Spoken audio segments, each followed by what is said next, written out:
realization. These dreams we have seen and forsaken. I once talked to the boy. I knew his interest in music.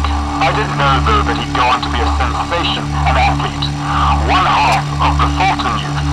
Now we can continue with such duplex. In the heart of Cleveland's lost prizes, a house stands tall and operational, not too far away from the mainland. This house is home to one Cleveland's most notorious professors and doctors in the psychiatrics, Dr. Jason Stones. A man contempt on trying to find the practice and resource for medicine, as well as trying to find peace from his inner demons. The doctor is in his thoughts as he takes a second, before taking off his glasses and turning his head, a reflection of starting the day at the job.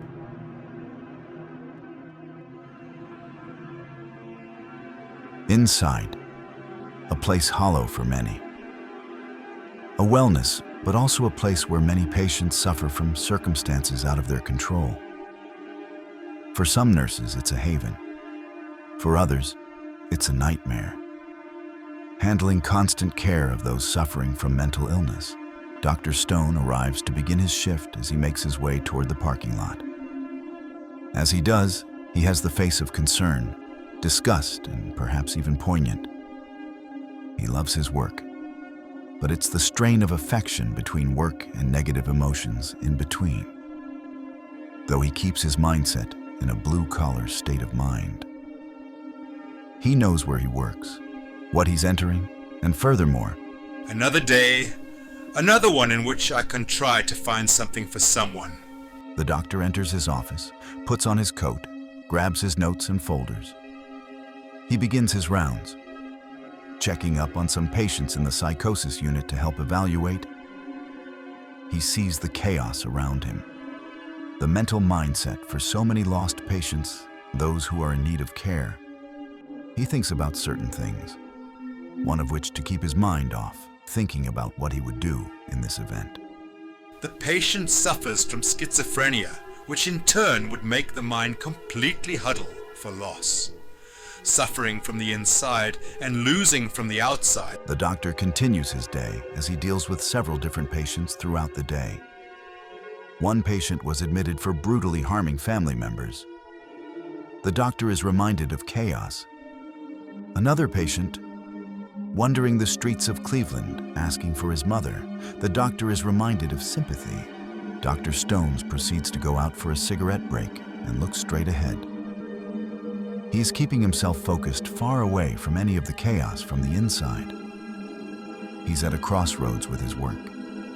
He then sees a patient being admitted in for an unknown reason. He sighs and thinks to himself, until he gets a message from his wife, Madeline, the source of his frail persona.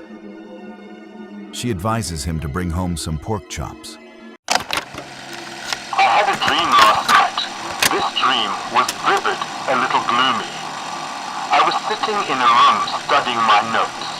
All of a sudden, this large black bird, well, not too large, but large, came into my studies. I don't know where it came from, but all I know is that the bird itself kept talking to me, saying things like Maryam, Madeline, Adriana, Josiah, and Bry Fulton. The point I'm making is these names are familiar to me, but it didn't just end there. This bird proceeds to get up and begin cawing out of the blue, and at random. I do not know in the end what it was, but it ended up leaving me flying right through the window. It was a very strange dream. So strange. The doctor returns to his studies, studying his notes. As he does so, trying to concentrate.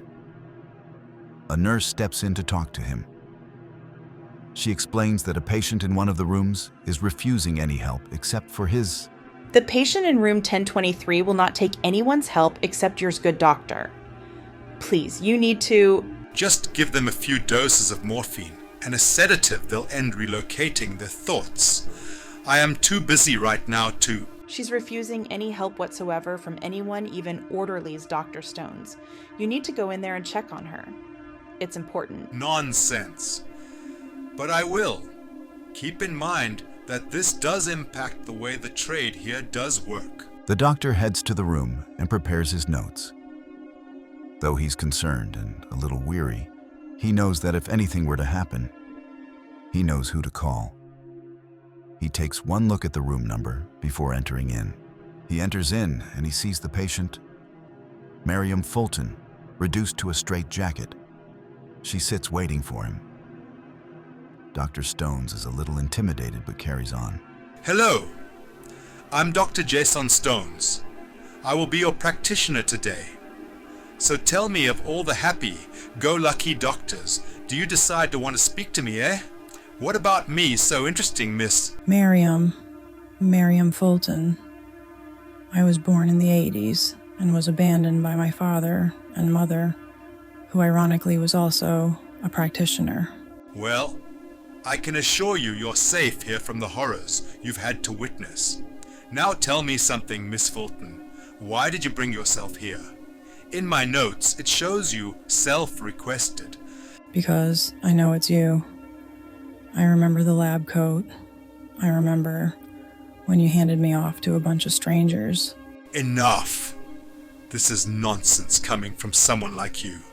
I am not your father. My daughter was taken away from me by my own wife, the same one I despise. You're speaking in a psychosis. I will be offering you sedatives. You're vile, Father. You do not know what I've had to endure. These horrible years. All I wanted was you. You are not my daughter. My daughter was taken from me from my wife back in the 80s. She isn't you. I have had enough of this. I will be giving a certain dose of medication. These delusions are not normal. The doctor quickly heads to the file on the table left for him. As he opens it up, he sees the information on the patient. He then goes into the detail of the patient's upbringing. It is there, where he soon finds out more than he thought. The patient was taken from her parents in 1989, when she was only just a couple years old. The unknown person dropped her off at Galea's orphanage at 4:15 p.m. on Saturday, May 29th. She was then transferred on and off in foster care. There was a potential check-in, but the woman, known as Madeleine Stones, rejected paperwork. Maryam, it's you? It's me. It always has been me. Dear, it's okay. I'm so sorry. It's good to be by your side again. Daddy, I love you. Despite how many years have been taken away. I'm here now, Maryam. I'm sorry you had to endure such a horrible experience and life without me. It dawned on me, the dream, the visions I've been having. It's true.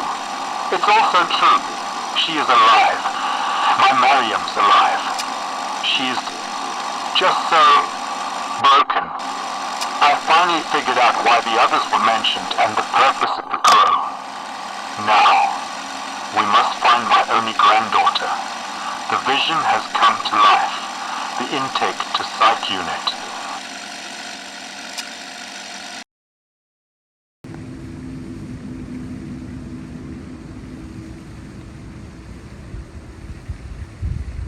The complicated author here.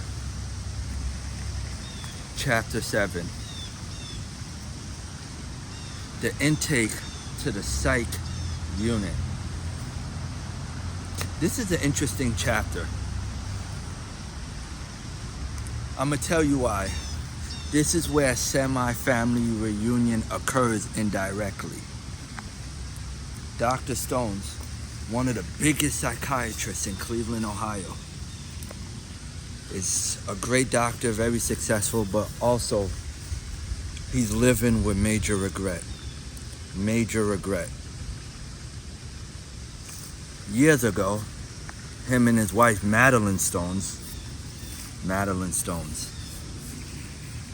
happily married, still are, had a major house fire, lost everything.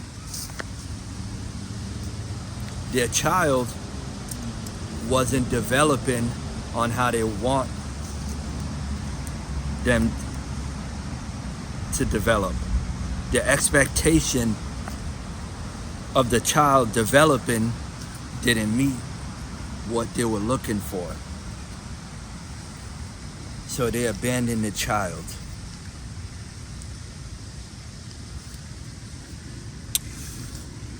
Maryam's in a psych unit. Dr. Stones is the doctor there. You don't see the correlation?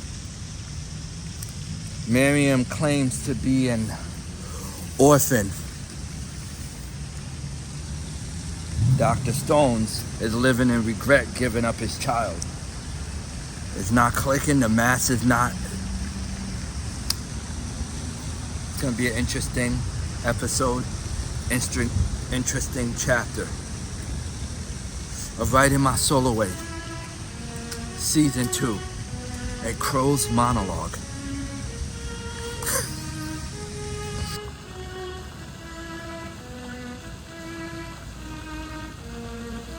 Also, Maryam is suspecting something. The correlation, as she's inside the psychiatric unit, she's seeing a resemblance. But her memory is so vivid because she was taken away at early age, practically a baby. So her memory is kind of going in and out.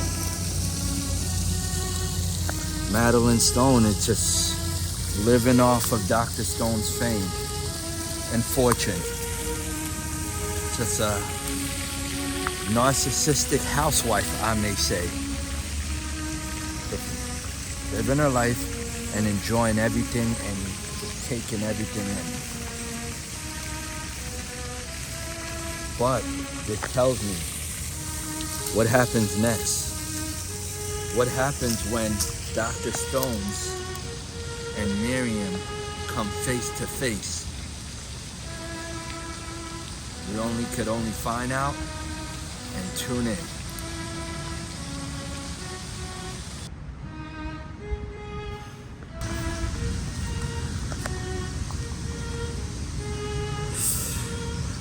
Dr. Stones and Maryam reunited. This is gonna be epic. Epic. The look in Maryam's face when she actually sees her dad in the flesh. This is a moment she's been waiting for.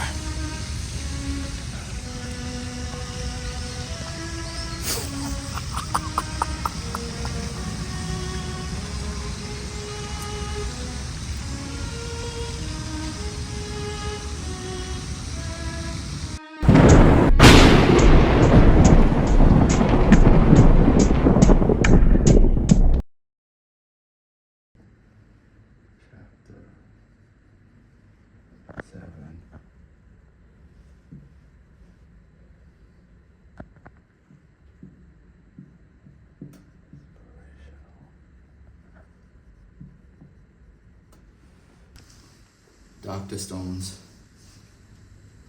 in his monologue, states he's happy with his career, but he's also living in regret because he's truly, deeply, rootedly missing his child. It's very important for him to reunite with her. Behind Madeline Stone's back, Dr. Stones is secretly searching for his child. He's going on websites, looking over where she could be. He knows her social security by heart. Knows everything. But when he's off duty and goes on these private expedition trips, he's looking for Maryam. So what motivated me is that the act and the beauty of a dad taking accountability for his mistakes, but also never giving up on looking for his child to reunite, to reconnect. Dr. Stone's also is going through a lot, so we'll touch base on that, on the psychological and philosophical. And Maryam is also in a state of mind of confusion. What inspired me is that a daughter, it correlates with Revival of My Brain Cells book too, because a daughter's first love is her father. Just like a son's first love is technically supposed to be his mother. Because what he looks for in a wife is supposed to mirror from what his positive bringing from his mother. And what a daughter looks for in a husband is a positive upbringing of her father if he's around. So inspired is that first love. Seeking reunion. It's very important. It's very important. Motivational. What drives me to write this is that I want all the fathers out there to understand how important it is to have that connection with your child, especially your daughter. Build that positive image and live that image and be able to build that good, loving relationship with your child so your daughter doesn't grow up in running into troubled situations. We're not gonna get too much into it, but there we are. Motivational and inspirational.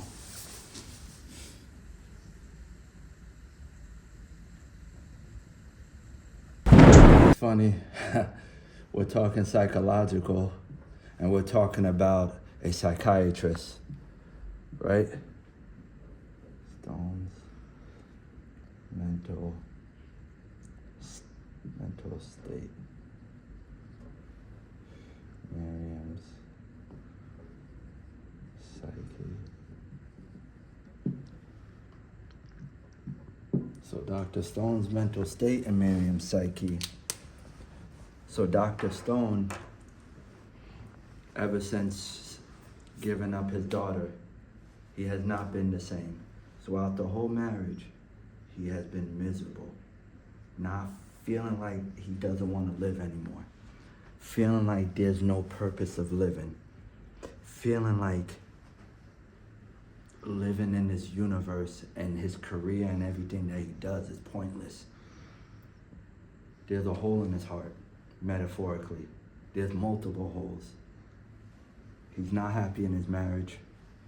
His wife doesn't love him like he wants that type of love.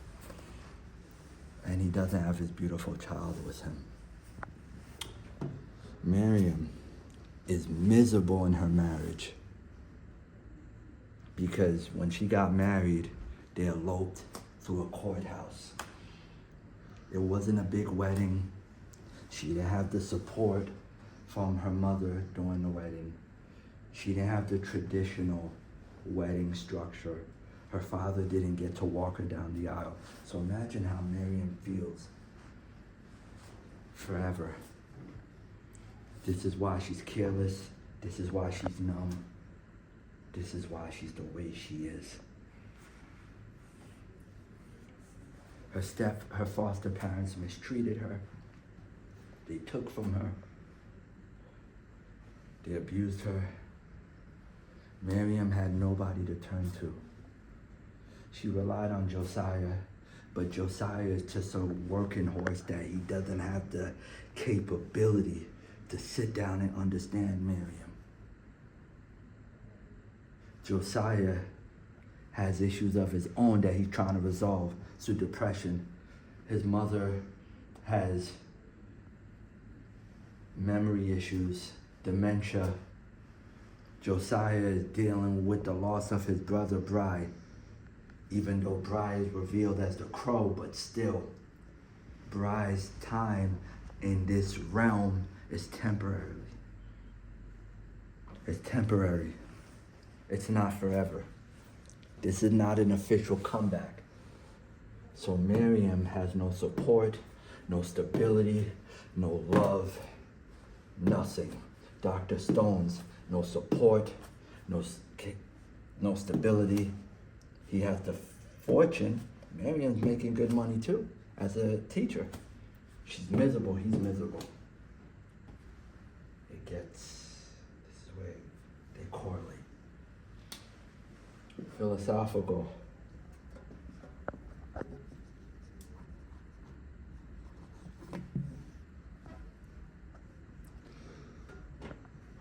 Maryam is very, very scared, anxious, in the realm of wondering who's coming to reveal themselves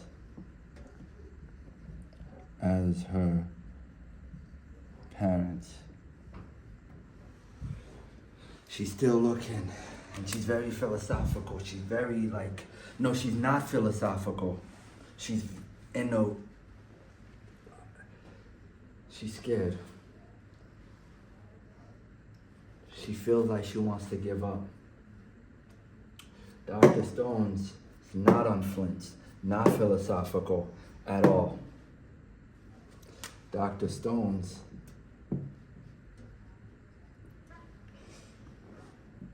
is anxious, non-flinch.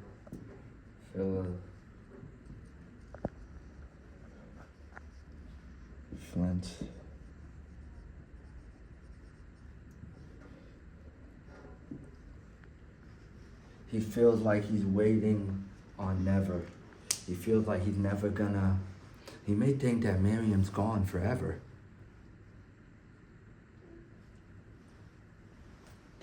But soon as she gets into that psychiatric ward,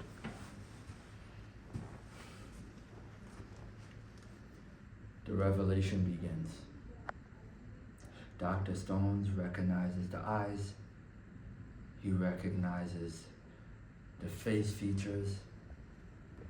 He recognizes the resemblance of him, and he recognizes Maryam's mother's beauty in the eyes of Maryam.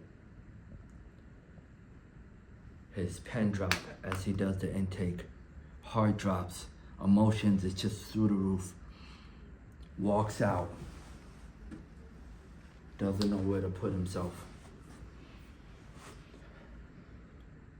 Maryam is wondering why Dr. Stones is acting erratic. She's wondering why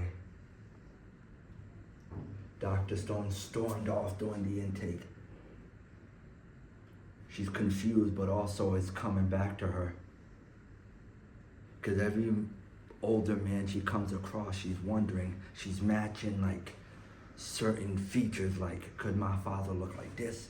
Could my father look like that? Or could my mother look like this? Could my mother look like that? It's all mind trickery. What's in the mind? Psychologically, major mental instability. Philosophical, both are flinched and anxious and all over the place. Episode 7, Complicated Author.